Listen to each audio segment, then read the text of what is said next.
Chapter 5 हर परेशानी का एक इलाज।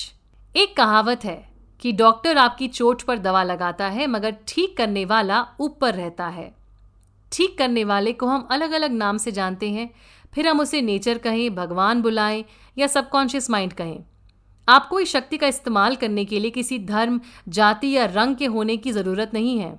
अगर आप भगवान में विश्वास नहीं रखते हैं तब भी आपका सबकॉन्शियस माइंड आपकी हर तरह से हिफाजत करेगा।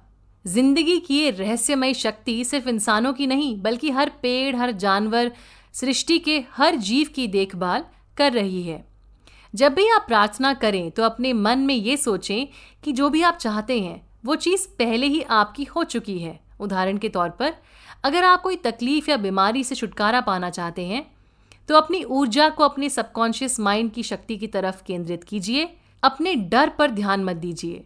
धीरे धीरे डर अपने आप कम हो जाएगा, नेगेटिविटी खत्म होने लगेगी और फिर आपकी सेहत लौट आएगी, परेशानी भी अलविदा कह देगी। प्रार्थना करते वक्त अपने सबकॉन्शियस माइंड को थैंक यू बोलिए, क्योंकि वो आपकी मदद कर रहा है ठीक होने में। अगर इस बीच फिर से डर सताए तो खुद को अपने सबकॉन्शियस माइंड के ताकत की तरफ मोड़िए। हील होने के लिए आपको यही करना है, डर से दूर जाना है और विश्वास के करीब आना है। फ्रांस एंटन मेस्मर नाम के एक स्विस फिजिशियन हुआ करते थे। अतरंगी तरीकों से लोगों को ठीक कर दिया करते थे। ये कहते थे कि इनके शरीर से एक मैग्नेटिक फ्लूइड निकलता है जो इनके मरीजों के शरीर में घुसकर उनकी तकलीफ को गायब कर देता है। लोग इस शख्स के पास भारी मात्रा में जाने लगे। सरकार को शक हुआ और मामले की तह तक पहुंचने पर पता चला कि ये जनाब लोगों को ठीक तो कर रहे थे मगर लोग इनकी वजह से नहीं, अपनी कल्पना की वजह से ठीक हो रहे थे। सबकॉन्शियस माइंड को दिया हुआ इनका सजेशन और मरीज का अपना विश्वास, यही थी ठीक होने की दवाई। जब हम गहरी नींद वाली अवस्था में चले जाते हैं तब कॉन्शियस माइंड के बंद दरवाजे खुल जाते हैं। ऐसी स्थिति में कॉन्शियस माइंड क्यों, कब, कैसे, कहाँ सोच नहीं पाता और इस वक्त अगर कोई आपके सबकॉन्शियस माइंड से कुछ कहे तो वो बात आपके अंदर तक चली जाती है। आप उसे सच मान लेते हैं और फिर जीवन में आगे चलकर वही होता भी है। अगर आप लॉस एंजलिस में हैं और आपकी माँ जो न्यूयॉर्क में हैं वो बीमार पड़ जाएं तो आप उनकी मदद कैसे कर सकते हैं?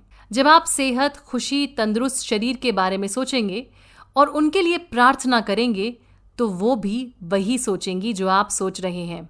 क्योंकि देखा जाए तो हम सबका सबकॉन्शियस माइंड जुड़ा हुआ है ऊपर वाले के साथ। इसीलिए आपकी माता जी किसी भी शहर या देश में रहें, आप उनके सबकॉन्शियस माइंड तक संदेश पहुंचा सकते हैं। एक शख्स को जब ट्यूबरकुलोसिस हुआ तो उन्होंने हर रात सोने से पहले ये कहना शुरू किया, मेरे शरीर का एक एक अंग, एक एक सेल और मेरे फेफड़े बिल्कुल दुरुस्त और तंदुरुस्त हैं।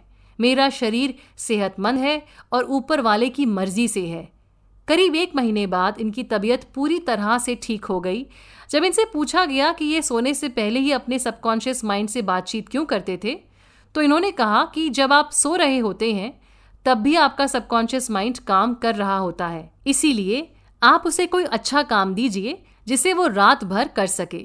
हमें कभी भी अपनी बीमारियों को नाम नहीं देना चाहिए या उसके बारे में बार बार बात नहीं करनी चाहिए।